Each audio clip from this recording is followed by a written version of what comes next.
हिंदी के एक नए एपिसोड में आपका स्वागत है। इस वीडियो में हम पहले बात करने वाले हैं रक्षा मंत्री राजनाथ सिंह जी के एक ऐसे बयान के बारे में जो कि उन्होंने जेट इंजन को लेकर दिया है और उन्होंने स्पष्ट तौर पर अभी अनाउंस कर दिया है कि जो इंडिजिनस इंजन डेवलपमेंट प्रोग्राम है इसको न सिर्फ अब भारत के रक्षा मंत्रालय की तरफ से युद्ध स्तर पर रखा जाएगा, बल्कि एडिशनल जितने भी फंड्स की जरूरत होगी भारत तत्काल तौर पर उन फंड्स को क्लियर करेगा। बात है एक सभा की जो कि डिफेंस इंडस्ट्री कॉन्क्लेव की थी नई दिल्ली में, और ये 30 अप्रैल को आयोजित करी गई थी, जहां पर रक्षा मंत्री जी ने अपना एक भाषण दिया। अपने अनाउंसमेंट के दौरान रक्षा मंत्री राजनाथ सिंह जी ने ये कहा कि गवर्नमेंट अब जो एडिशनल फंड्स हैं वो एलोकेट करने वाली है, जो कि कावेरी इंजन प्रोग्राम को एक्सेलरेट करने के लिए होंगे। उन्होंने कहा कि गैस टरबाइन रिसर्च एस्टैब्लिशमेंट के हर कदम का सहयोग या समर्थन भारत के रक्षा मंत्रालय की तरफ से किया जाएगा और जितने एडिशनल फंड्स की उनको जरूरत पड़ेगी वो यहाँ पर प्रदान किए जाएंगे। हालांकि आपको बता दें कि इस समय ये जो हमारे जेट इंजन है इनकी नीड काफ़ी ज़्यादा है। हमने इसका प्रैक्टिकल इम्पैक्ट देखा है कि किस प्रकार से जेट इंजन के अभाव से अभी तक तेजस मार्क 1A की डिलीवरी नहीं हो पाई और हमारा जो घातक यूकैप प्रोग्राम है ये भी इंजन का इंतजार कर रहा है। हालांकि रक्षा मंत्री जी ने ये स्पष्ट नहीं किया कि जो फंड्स हैं ये कावेरी डेरी वेट इंजन के लिए पहले इशू करे जाएंगे, जो कि 13 टन वजनी स्टेल्थ फाइटर यानी कि घातक अनमैन्ड कॉम्बैटिव व्हीकल को पावर करेगा, या फिर ये कावेरी 2.0 के लिए होंगे जो कि 98 किलोटन को टारगेट करने वाला एक इंजन होगा, जो कि भारत के लिए काफ़ी महत्वपूर्ण है। या तो हो सकता है दोनों इंजन प्रोग्राम्स के लिए रक्षा मंत्रालय की तरफ से समर्थन किया जाए। रक्षा मंत्री ने यह भी कहा कि भारत अपनी ज़रूरतों को पूरा करने के लिए काफ़ी लंबे समय से जो फॉरेन इंजन है इन पर आश्रित रहा था, जैसे कि जनरल इलेक्ट्रिक F404 या F414 हो गए, और ये क्रमशः हमें तेजस मार्क 1A और तेजस मार्क 2 को पावर करते हुए दिखाई पड़ेंगे। लेकिन उन्होंने कहा कि अब ये समय आ गया है कि हमारे जो एयरक्राफ्ट हैं ये हमारे खुद के द्वारा बनाए गए इंजन की सहायता से आसमान में उड़ान भरे,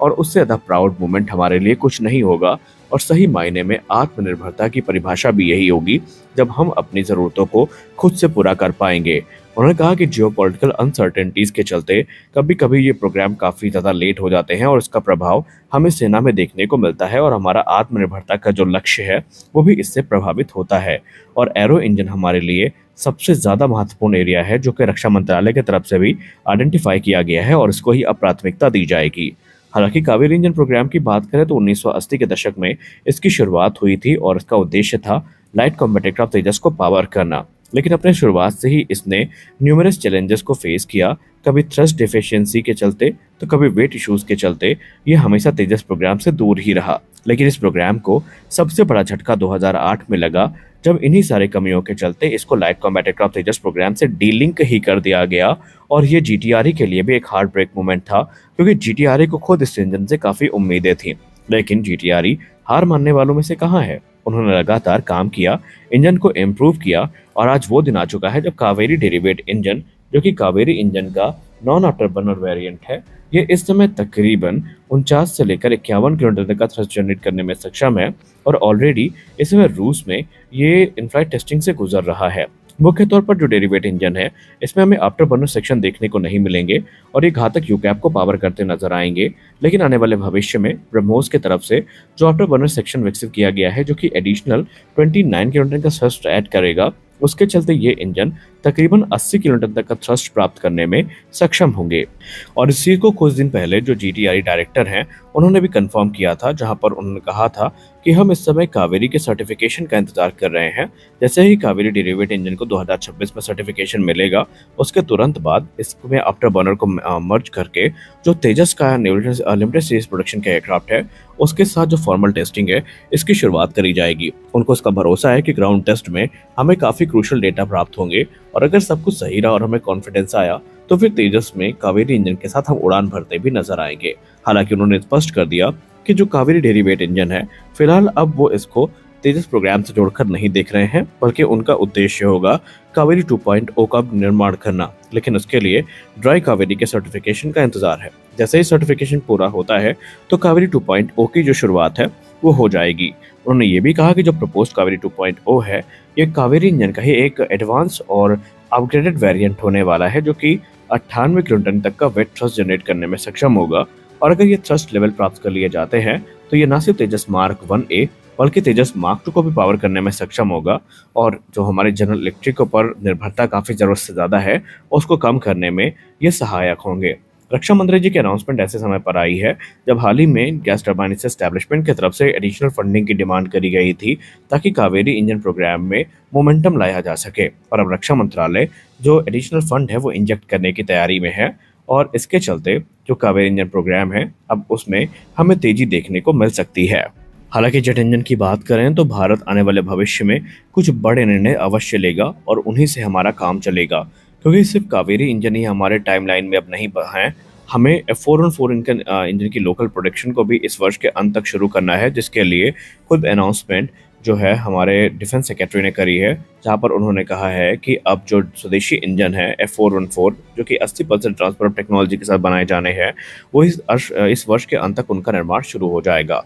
लेकिन रक्षा मंत्री जी ने साथ ही साथ जो एमका इंजन प्रोग्राम है इस पर भी बात करी है। आपको बता दें कि एडवांस मीडियम कॉम्बैट एयरक्राफ्ट के लिए हमें इंजन सबसे अधिक आवश्यक है क्योंकि एमका मार्क 1 तो चलिए F414 के साथ पावर होकर आएंगे लेकिन ये चीज़ें हमें एमका मार्क 2 के साथ देखने को नहीं मिलेंगी और एमका मार्क 2 की टाइमलाइन पूरी तरीके से स्वदेशी इंजन पर निर्भर करती है। रिपोर्ट्स तो ये इंगित कर रही हैं कि आने वाले कुछ महीनों में जैसा कि डीआरडीओ चीफ ने भी एक्सेप्ट किया है कि बड़ी अनाउंसमेंट हो सकती है जेट इंजन को लेकर के जहां पर जो पोटेंशियल विनर है इसका नाम भी अनाउंस किया जा सकता है और इसमें जो प्रमुख कंपटीशन चल रहा है वो सैफरॉन और रोल्स रॉयस के बीच में चल रहा है। अभी इस पर डिसीजन इसलिए नहीं आ पाया क्योंकि माना जा रहा है कि प्राइस और टेक्नोलॉजी ट्रांसफर साथ ही साथ इंटेलेक्चुअल प्रॉपर्टी राइट्स को लेकर के आम सहमति नहीं बन पाई थी। लेकिन क्योंकि रोल्स रॉयस ने इस प्रोग्राम में सैफरॉन को उठा के पटक दिया है, कहने का मतलब ये है कि सैफरॉन जिस चीज़ के लिए भारत को परेशान कर रहा था उसकी खुली परमिशन रोल्स रॉयस ने भारत को दे दी है जहां पर कंप्लीट ट्रांसफर ऑफ टेक्नोलॉजी के साथ साथ जो एक्सपोर्ट राइट है और इंटेलेक्चुअल प्रॉपर्टी राइट्स हैं